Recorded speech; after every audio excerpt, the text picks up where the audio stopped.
Hello students. ਅੱਜ ਅਸੀਂ ਕਰ ਰਹੇ ਹਾਂ ਜੈਂਡਰ ਸਕੂਲ ਐਂਡ ਸੁਸਾਇਟੀ ਵਾਲੇ ਪੇਪਰ ਦਾ ਟੌਪਿਕ ਪੈਟਰੀਆਰਚੀ ਸਿਸਟਮ। ਪੈਟਰੀਆਰਚੀ ਸਿਸਟਮ ਬਾਰੇ ਅਸੀਂ ਪਹਿਲਾਂ ਸਮਝਦੇ ਹਾਂ। ਆ ਸੋਸ਼ਲ ਸਿਸਟਮ ਇਨ ਵਿਚ ਮੈਨ ਹੋਲਡ ਦਾ ਗ੍ਰੇਟੈਸਟ ਪਾਵਰ। ਇੱਕ ਇਸ ਤਰ੍ਹਾਂ ਦਾ ਸਮਾਜਿਕ ਸਿਸਟਮ ਆ ਇਹ ਜਿਹਦੇ ਵਿੱਚ ਆਦਮੀ ਜਿਹੜੇ ਨੇ ਉਹ ਗ੍ਰੇਟੈਸਟ ਪਾਵਰ ਦੇ ਵਿੱਚ ਹੁੰਦੇ ਨੇ, ਜਾਂ ਸਭ ਤੋਂ ਵੱਧ ਜਿਹੜੀ ਪਾਵਰ ਆ ਉਹ ਆਦਮੀਆਂ ਦੇ ਹੱਥ 'ਚ ਹੁੰਦੀ ਆ। ਲੀਡਰਸ਼ਿਪ ਰੋਲਸ ਦੇ ਵਿੱਚ ਹੁੰਦੇ ਨੇ, ਮੋਰਲ ਅਥਾਰਟੀ ਹੁੰਦੀ ਆ ਉਹਨਾਂ ਨੂੰ, and access to resources and land including in the family 'ਚ ਜੋ ਵੀ ਰਿਸੋਰਸਿਸ ਹੁੰਦੇ ਨੇ ਉਹਨਾਂ ਦੇ ਉਹ ਮਾਲਕ ਹੁੰਦੇ ਨੇ। ਅੱਗੇ ਹੈ ਮੀਨਿੰਗ ਆਫ ਪੈਟਰੀਆਰਚੀ। ਤਾਂ ਪੈਟਰੀਆਰਚੀ ਵਰਡ ਆ ਜਿਹੜਾ ਉਹ ਲੈਟਿਨ ਵਰਡ ਪੈਟਰ ਐਂਡ ਆਰਚ ਤੋਂ ਮਿਲ ਕੇ ਬਣਿਆ ਹੈ, which means father and rule. Pater means father, arch means rule. Patriarchy literally means the rule of the father or patriarch. ਤਾਂ ਇਹਦਾ ਮੀਨਿੰਗ ਆ ਕਿ ਪਿਤਾ ਦਾ ਰਾਜ ਜਾਂ ਪਿਤਾ ਦਾ rule. And originally it was used to describe specific type of male dominated family. ਅਸਲ ਵਿੱਚ ਇਹ ਇੱਕ ਸਪੈਸ਼ਲ ਤਰ੍ਹਾਂ ਦੀ ਜਿਹੜੀ ਟਾਈਪ ਆ ਮੇਲ ਡੋਮੀਨੇਟਡ ਫੈਮਿਲੀ ਉਸ ਨੂੰ ਡਿਸਕ੍ਰਾਈਬ ਕਰਦਾ ਏ, ਉਸ ਦਾ ਵਰਣਨ ਕਰਦਾ ਏ। In political theory patriarchy refers to particular organisations of the family in which father have the power. ਤਾਂ ਜੇ ਅਸੀਂ ਪੋਲੀਟੀਕਲ ਥਿਊਰੀ ਦੀ ਗੱਲ ਕਰੀਏ ਤਾਂ ਉੱਥੇ ਪੈਟਰੀਆਰਚੀ ਕਿਹਨੂੰ ਰੈਫਰ ਕਰਦਾ ਏ? ਇਸ ਤਰ੍ਹਾਂ ਦੀ ਆਰਗੇਨਾਈਜੇਸ਼ਨ ਨੂੰ ਜਿਸ ਵਿੱਚ ਫੈਮਿਲੀ ਦਾ ਰਾਜ ਆ ਜਿਹੜਾ ਉਹ ਪਿਤਾ ਦੇ ਹੱਥ ਵਿੱਚ ਹੁੰਦਾ ਏ, ਜਾਂ ਫੈਮਿਲੀ ਦੀ ਪਾਵਰ ਆ ਜਿਹੜੀ ਉਹ ਪਿਤਾ ਦੇ ਹੱਥ 'ਚ ਹੁੰਦੀ ਹੈ। ਅੱਗੇ ਸਾਡੇ ਕੋਲ ਡੈਫੀਨੇਸ਼ਨ ਆ ਵੈਬਸਟਰ ਡਿਕਸ਼ਨਰੀ ਦੀ। A social organisation marked by the supremacy of father in the family, the legal dependency of wives and children, and the reckoning of descent and inheritance in the male line.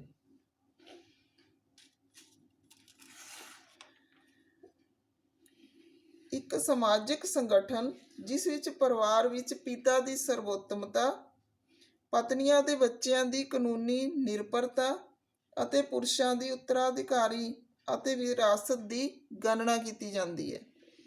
ਤਾਂ ਇਸ ਤਰ੍ਹਾਂ ਦਾ system ਆ ਇਹ ਪੈਟਰੀਆਰਚੀ system. ਹੁਣ ਅਸੀਂ ਇਸ ਦੀਆਂ features ਕਰਾਂਗੇ। ਸਭ ਤੋਂ ਪਹਿਲੀ ਵਿਸ਼ੇਸ਼ਤਾ ਇਹਦੀ ਹੈਗੀ ਰੂਲ ਬਾਏ ਮੇਲ। ਮਰਦਾਂ ਦੁਆਰਾ ਨਿਯਮ ਬਣਾਉਣੇ। ਤਾਂ ਇਸ ਤਰ੍ਹਾਂ ਦੇ ਸਿਸਟਮ ਦੇ ਵਿੱਚ ਜਿਹੜੇ ਸੁਸਾਇਟੀ ਦੇ ਨਿਯਮ ਨੇ ਜਾਂ ਫੈਮਿਲੀ ਦੇ ਨਿਯਮ ਨੇ ਉਹ ਸਾਰੇ ਮਰਦਾਂ ਦੁਆਰਾ ਬਣਾਏ ਜਾਂਦੇ ਨੇ। ਫਿਰ ਹੈ ਡਿਸਕ੍ਰਿਮੀਨੇਸ਼ਨ ਅਗੇਂਸਟ ਗਰਲਸ। ਤਾਂ ਕੁੜੀਆਂ ਦੇ ਪ੍ਰਤੀ ਵਿਤਕਰੇ ਦੀ ਭਾਵਨਾ ਹੁੰਦੀ ਆ, ਕਿਉਂਕਿ ਮੇਲ ਜਿਹੜੇ ਨੇ ਰੂਲ ਕਰਦੇ ਨੇ, ਪਾਵਰ 'ਚ ਹੁੰਦੇ ਨੇ, ਤਾਂ ਕੁੜੀਆਂ ਨੇ ਜਿਹੜੀਆਂ ਉਹ ਡਿਸਕ੍ਰਿਮੀਨੇਸ਼ਨ ਦਾ ਸ਼ਿਕਾਰ ਹੁੰਦੀਆਂ ਨੇ। ਫਿਰ ਹੈ ਸੋਸ਼ਲ ਸਿਸਟਮ, ਕਿਉਂਕਿ ਇਹ ਸੁਸਾਇਟੀ ਦੇ ਵਿੱਚ ਫੈਲਿਆ ਹੁੰਦਾ ਹੈ ਜਾਂ ਸੁਸਾਇਟੀ ਦਾ ਜਿਹੜਾ ਰੂਲ ਇਹਦੇ ਅਕੋਰਡਿੰਗ ਚੱਲਦੇ ਨੇ, ਤਾਂ ਇੱਕ ਸੋਸ਼ਲ ਸਿਸਟਮ ਆ। ਜਿਸ ਤਰ੍ਹਾਂ ਦੀ ਸੁਸਾਇਟੀ ਵਿੱਚ ਪੈਟਰੀਆਰਚੀ ਸਿਸਟਮ ਹੁੰਦਾ ਹੈ ਤਾਂ ਉਹ ਸੋਸ਼ਲ ਸਿਸਟਮ ਉੱਥੇ ਉਹੀ ਹੋ ਜਾਂਦਾ ਹੈ। ਪੋਲੀਟੀਕਲ ਲੀਡਰਸ਼ਿਪ ਦੇ ਵਿੱਚ ਅਸੀਂ ਕਹਿ ਸਕਦੇ ਹਾਂ ਕਿ ਜੋ ਵੀ ਰਾਜਨੀਤਿਕ ਗਤੀਵਿਧੀਆਂ ਹੁੰਦੀਆਂ ਨੇ ਜਾਂ ਜੋ ਵੀ ਰਾਜਨੀਤਿਕ ਪਾਵਰਸ ਹੁੰਦੀਆਂ ਨੇ, ਪੋਲੀਟੀਕਲ ਪਾਵਰਸ ਹੁੰਦੀਆਂ ਨੇ, ਉਹ ਸਾਰੀਆਂ ਮਰਦਾਂ ਦੇ ਹੱਥ 'ਚ ਹੁੰਦੀਆਂ ਨੇ। ਔਰਤਾਂ ਨੂੰ ਕੋਈ ਵੀ ਪੋਲੀਟੀਕਲ ਸਿਸਟਮ ਦੇ ਵਿੱਚ ਭਾਗ ਲੈਣ ਦਾ ਹੱਕ ਨਹੀਂ ਹੁੰਦਾ। ਤਾਂ ਇੱਥੇ ਵੀ ਸਾਰੇ ਜਿਹੜੇ ਲੀਡਰਸ਼ਿਪ ਦੀਆਂ ਜੋ ਵੀ ਗੱਲਾਂ ਨੇ ਉਹ ਸਾਰੀਆਂ ਆਦਮੀਆਂ ਦੇ ਹੱਥ 'ਚ ਹੁੰਦੀਆਂ ਨੇ। ਫਿਰ ਹੈ ਰਿਲੀਜੀਅਸ ਪ੍ਰੈਕਟਿਸਿਸ, ਧਾਰਮਿਕ ਅਭਿਆਸ। ਜ਼ਿਆਦਾਤਰ ਜਿਹੜੇ ਧਾਰਮਿਕ ਅਭਿਆਸ ਨੇ ਉਹ ਮੇਲ ਮੈਂਬਰਸ ਦੁਆਰਾ ਹੀ ਨਿਭਾਏ ਜਾਂਦੇ ਨੇ। ਜ਼ਿੰਦਗੀ ਸ਼ੁਰੂ ਹੋਣ ਤੋਂ ਖਤਮ ਹੋਣ ਤੱਕ ਦੀਆਂ ਜੋ ਵੀ ਕਹਿ ਲਓ ਤੁਸੀਂ ਰੀਤੀ ਰਿਵਾਜ ਨੇ, ਸੰਸਕ੍ਰਿਤੀ ਆ ਜੋ ਵੀ, ਉਹ ਮਰਦਾਂ ਦੁਆਰਾ ਹੀ ਨਿਭਾਈ ਜਾਂਦੀ ਹੈ। ਅੱਗੇ ਹੈਗਾ ਰਾਈਟ ਆਫ ਪ੍ਰੋਪਰਟੀ ਰੱਖਣ ਦਾ ਹੱਕ, ਜਾਇਦਾਦ ਦਾ ਅਧਿਕਾਰ, ਉਹ ਵੀ ਮਰਦਾਂ ਦਾ ਹੀ ਹੁੰਦਾ ਹੈ। ਉਹਨਾਂ ਦੇ ਨਾਮ 'ਤੇ ਪ੍ਰੋਪਰਟੀ ਹੁੰਦੀ ਆ ਤਾਂ ਉਹੀ ਪ੍ਰੋਪਰਟੀ 'ਤੇ ਆਪਣਾ ਇੱਕ ਅਧਿਕਾਰ ਰੱਖਦੇ ਨੇ। ਫਿਰ ਹੈ ਹਾਊਸ ਹੋਲਡ ਵਰਕ, ਘਰੇਲੂ ਕੰਮਾਂ ਦੇ ਵਿੱਚ ਜਿਹੜੀਆਂ ਨੇ ਔਰਤਾਂ ਕੰਮ ਕਰਦੀਆਂ ਨੇ। ਸਾਰਾ ਜਿਹੜਾ ਕੰਮ ਆ ਉਹ ਔਰਤਾਂ ਦੁਆਰਾ ਕੀਤਾ ਜਾਂਦਾ ਹੈ। ਬੱਚਿਆਂ ਦਾ ਪਾਲਣ ਪੋਸ਼ਣ ਕਰਨਾ ਜਾਂ ਘਰ ਦੇ ਜੋ ਵੀ ਕੰਮਕਾਰ ਨੇ ਉਹ ਸਾਰੇ ਔਰਤਾਂ ਦੁਆਰਾ ਕੀਤੇ ਜਾਂਦੇ ਨੇ। ਫਿਰ ਹੈ ਸੁਪਰੀਮੇਸੀ ਆਫ ਫਾਦਰ, ਜਿਹੜਾ ਪਿਤਾ ਹੈ ਉਸ ਦੀ ਸਰਵ ਉੱਤਮਤਾ, ਪਿਤਾ ਨੂੰ ਸਰਵ ਉੱਤਮ ਮੰਨਿਆ ਜਾਂਦਾ ਪਰਿਵਾਰ ਦੇ ਵਿੱਚ। ਤਾਂ ਸਾਰਾ ਪਰਿਵਾਰ ਹੈ ਜਿਹੜਾ ਉਸ ਦੀ ਆਗਿਆ ਦਾ ਪਾਲਣ ਕਰਦਾ ਹੈ। ਪਰਿਵਾਰ ਦਾ ਕੋਈ ਵੀ ਮੈਂਬਰ ਆ ਜਿਹੜਾ ਉਹ ਪਿਤਾ ਦੀ ਆਗਿਆ ਤੋਂ ਬਾਹਰ ਨਹੀਂ ਜਾਂਦਾ। ਫਿਰ ਹੈ ਵੂਮੈਨਸ ਮੋਬਿਲਿਟੀ,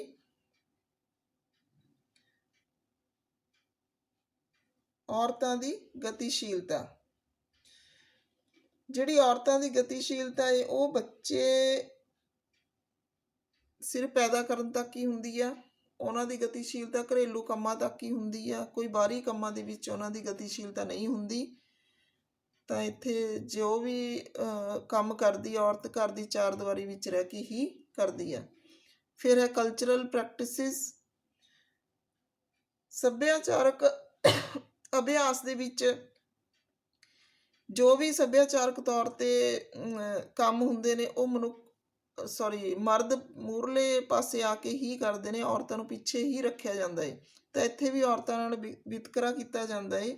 ਸਰਵ ਉੱਚਤਾ ਇੱਥੇ ਵੀ ਪ੍ਰਮੁੱਖ ਜਿਹੜੀ ਸਰਵ ਉੱਚਤਾ ਹੈ ਉਹ ਮਰਦਾਂ ਦੇ ਹੱਥ 'ਚ ਹੀ ਹੁੰਦੀ ਹੈ। ਫਿਰ ਹੈਗਾ ਮੈਰਿਜ ਸਿਸਟਮ। ਮੈਰਿਜ ਸਿਸਟਮ ਦੇ ਵਿੱਚ ਵੀ ਪੁਰਖ ਪ੍ਰਧਾਨਗੀ ਹੁੰਦੀ ਆ। ਤਾਂ ਜਿਹੜੇ ਮਰਦ ਨੇ ਉਹ ਆਪਣੀ ਮਰਜ਼ੀ ਨਾਲ ਵਿਆਹ ਕਰਦੇ ਨੇ, ਆਪਣੀ ਮਰਜ਼ੀ ਨਾਲ ਤਲਾਕ ਦਿੰਦੇ ਨੇ, ਜਾਂ ਇਹ ਕਹਿ ਲਓ ਕਿ ਆਪਣੀ ਮਰਜ਼ੀ ਨਾਲ ਰੀਮੈਰਿਜ ਕਰਦੇ ਨੇ ਜਾਂ ਦੋ ਵਿਆਹ ਕਰਦੇ ਨੇ। ਇਸ ਤਰ੍ਹਾਂ ਦਾ ਸਿਸਟਮ ਇੱਥੇ ਹੁੰਦਾ ਹੈ। ਤਾਂ ਇੱਥੇ ਜਿਹੜੀ ਔਰਤ ਦੀ ਉਹ ਕੋਈ ਵੀ ਜਿਹੜੀ ਆ ਗੱਲਬਾਤ ਨਹੀਂ ਸੁਣੀ ਜਾਂਦੀ ਮੈਰਿਜ ਦੇ ਮਾਮਲੇ 'ਚ। ਉੱਥੇ ਕੀ ਆ, ਮਰਦ ਹੀ ਪ੍ਰਧਾਨ ਹੁੰਦੇ ਨੇ। ਫਿਰ ਹੈ ਐਜੂਕੇਸ਼ਨਲ ਓਪਰਚੁਨਿਟੀਜ਼, ਪੜ੍ਹਨ ਦੇ ਮੌਕਿਆਂ ਦੇ ਵਿੱਚ, ਸਿੱਖਿਆ ਪ੍ਰਾਪਤ ਕਰਨ ਦੇ ਮੌਕਿਆਂ ਦੇ ਵਿੱਚ ਵੀ ਜਿਹੜਾ ਔਰਤਾਂ ਨਾਲ ਵਿਤਕਰਾ ਕੀਤਾ ਜਾਂਦਾ ਇਸ ਤਰ੍ਹਾਂ ਦੇ ਸਮਾਜ ਦੇ ਵਿੱਚ। ਇੱਥੇ ਵੀ ਬॉयਜ਼ ਨੂੰ ਜਾਂ ਮਰਦਾਂ ਨੂੰ ਹੀ ਅੱਗੇ ਰੱਖਿਆ ਜਾਂਦਾ ਹੈ ਸਿੱਖਿਆ ਪ੍ਰਾਪਤ ਕਰਨ ਲਈ। ਫਿਰ ਹੈ ਇਕਨੋਮਿਕ ਕੰਸਟਰੇਂਟਸ, ਜਿਹੜੀ ਆਰਥਿਕ ਕਹਿ ਲਓ ਰੁਕਾਵਟਾਂ ਨੇ ਇਸ ਫੀਲਡ ਦੇ ਵਿੱਚ ਜਾਂ ਇਸ ਤਰ੍ਹਾਂ ਦੀ ਸੁਸਾਇਟੀ ਦੇ ਵਿੱਚ ਔਰਤਾਂ ਟੋਟਲੀ ਇਕਨੋਮਿਕਲੀ ਜਿਹੜੀਆਂ ਮਰਦਾਂ ਦੇ ਉੱਤੇ ਡਿਪੈਂਡ ਹੁੰਦੀਆਂ ਨੇ।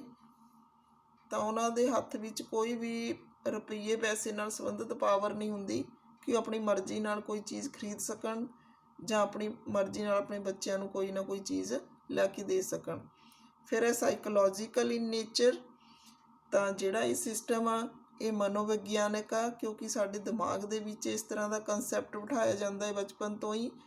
ਤਾਂ ਇਹ ਜਿਹੜਾ ਕੰਸੈਪਟ ਆ ਉਹ ਟੋਟਲੀ ਸਾਈਕੋਲੋਜੀਕਲ ਹੈ।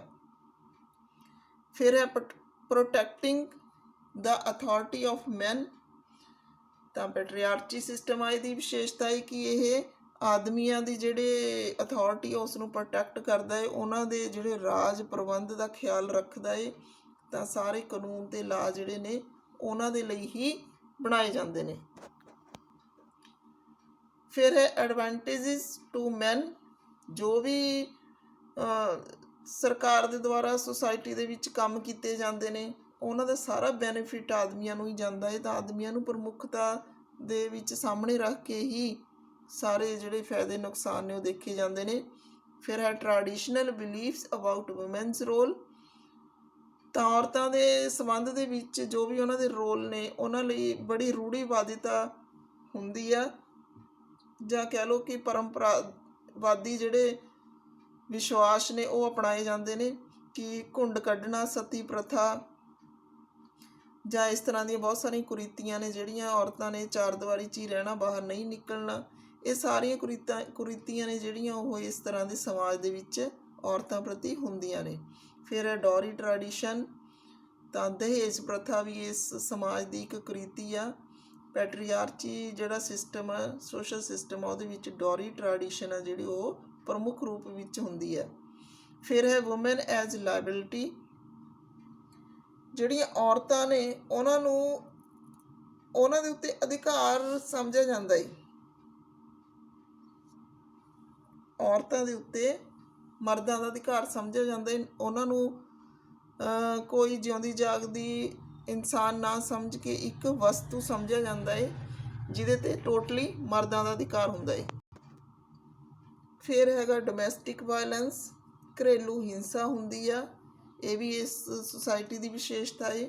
ਜਿੱਥੇ ਔਰਤ ਥੋੜ੍ਹੀ ਜਿਹੀ ਆਵਾਜ਼ ਉਠਾਉਂਦੀ ਆ ਤਾਂ ਉਸ ਦੀ ਮਾਰ ਕੁਟਾਈ ਕੀਤੀ ਜਾਂਦੀ ਹੈ ਜਾਂ ਉਸ ਨੂੰ ਪ੍ਰਤਾੜਨਾ ਦਿੱਤੀ ਜਾਂਦੀ ਹੈ। ਫਿਰ ਹੈ ਲੀਗਲ ਪ੍ਰੋਵੀਜ਼ਨਸ ਐਂਡ ਲਾਜ਼, ਜੋ ਵੀ ਕਾਨੂੰਨੀ ਪ੍ਰੋਵੀਜ਼ਨ ਨੇ ਜਾਂ ਜੋ ਵੀ ਕਾਨੂੰਨ ਨਿਯਮ ਨੇ ਉਹ ਸਾਰੇ ਮਰਦਾਂ ਲਈ ਹੁੰਦੇ ਨੇ। ਔਰਤਾਂ ਨੂੰ ਉਹਨਾਂ ਤੋਂ ਵਾਂਝੇ ਰੱਖਿਆ ਜਾਂਦਾ ਹੈ, ਤਾਂ ਉਹਨਾਂ ਲਈ ਕੋਈ ਵੀ ਕਾਨੂੰਨ ਪ੍ਰੋਟੈਕਸ਼ਨ ਲਈ ਨਹੀਂ ਹੁੰਦਾ, ਤਾਂ ਉਹ ਆਪਣੀ ਆਵਾਜ਼ ਨਹੀਂ ਉਠਾ ਸਕਦੀਆਂ। ਫਿਰ ਹੈ ਨੋ ਕੰਪਰੋਮਾਈਜ਼, ਤਾਂ ਇੱਥੇ ਮਰਦਾਂ ਦੀ ਪਾਵਰ ਨਾਲ ਕੋਈ ਵੀ ਕੰਪਰੋਮਾਈਜ਼ ਨਹੀਂ ਹੁੰਦਾ ਇਸ ਸੁਸਾਇਟੀ ਦੇ ਵਿੱਚ।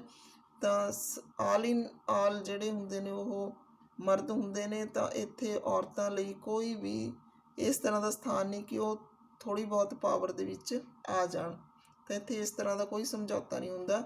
ਫਿਰ ਹੈ ਕੰਟਰੋਲਸ ਵੂਮੈਨਸ ਫਰਟੀਲਿਟੀ, ਤਾਂ ਇਸ ਤਰ੍ਹਾਂ ਦੇ ਸਮਾਜ ਦੇ ਵਿੱਚ ਔਰਤਾਂ ਨੂੰ ਬੱਚੇ ਪੈਦਾ ਕਰਨ ਵਾਲੀ ਮਸ਼ੀਨ ਸਮਝਿਆ ਜਾਂਦਾ ਹੈ। ਉਹਨਾਂ ਦੀ ਮਰਜ਼ੀ ਮੁਤਾਬਕ ਜਾਂ ਉਹਨਾਂ ਦੀ ਮਰਜ਼ੀ ਦੇ ਵਿਰੁੱਧ ਕੋਈ ਵੀ ਇਸ ਤਰ੍ਹਾਂ ਦਾ ਉਹ ਨਹੀਂ ਹੁੰਦਾ ਕਿ ਉਹ ਆਪਣੀ ਮਰਜ਼ੀ ਨਾਲ ਆਪਣੇ ਬੱਚਿਆਂ ਦਾ ਪਾਲਣ ਪੋਸ਼ਣ ਕਰ ਸਕਣ ਜਾਂ ਬੱਚਾ ਪੈਦਾ ਕਰ ਸਕਣ। ਫਿਰ ਹੈ ਮੇਲ ਆਈਡੈਂਟੀਫਿਕੇਸ਼ਨ, ਤਾਂ ਜਿਹੜੀ ਇਸ ਤਰ੍ਹਾਂ ਦੇ ਸਮਾਜ ਨੇ ਉਹ ਆਦਮੀਆਂ ਦੇ ਨਾਮ ਤੋਂ ਹੀ ਜਾਣੇ ਜਾਂਦੇ ਨੇ, ਉਹਨਾਂ ਦੀ ਉਹ ਪਹਿਚਾਣ ਹੁੰਦੀ ਆ। ਔਰਤਾਂ ਦੀ ਕੋਈ ਪਹਿਚਾਣ ਨਹੀਂ ਹੁੰਦੀ। ਔਰਤਾਂ ਦੀ ਪਹਿਚਾਣ ਹੈ ਜਿਹੜੀ ਉਹ ਔਰਤਾਂ ਦੀ ਜਾਂ ਬੱਚਿਆਂ ਦੀ ਪਹਿਚਾਣ ਹੈ ਜਿਹੜੀ ਉਹ ਮਰਦਾਂ ਨਾਲ ਹੀ ਹੁੰਦੀ ਹੈ। ਤਾਂ ਅੱਜ ਦੀ ਵੀਡੀਓ ਅਸੀਂ ਪੈਟਰੀਆਰਚੀ ਸਿਸਟਮ 'ਤੇ ਕੀਤੀ ਹੈ। ਅੱਗੇ ਜੋ ਵੀ ਸਿਸਟਮ ਨੇ ਸਾਡੇ ਇਸ ਪੇਪਰ ਦੇ ਵਿੱਚ ਉਹ ਅਸੀਂ ਅੱਗੇ ਇੱਕ ਇੱਕ ਕਰਕੇ ਸਾਰੇ ਕਲੀਅਰ ਕਰਾਂਗੇ। ਤਾਂ ਅੱਜ ਦੀ ਵੀਡੀਓ ਲਈ ਇੰਨਾ ਹੀ ਕਾਫੀ। Okay, thanks. ਮਿਲਦੇ ਹਾਂ ਫਿਰ ਅਗਲੀ ਵੀਡੀਓ ਵਿੱਚ। ਓਕੇ।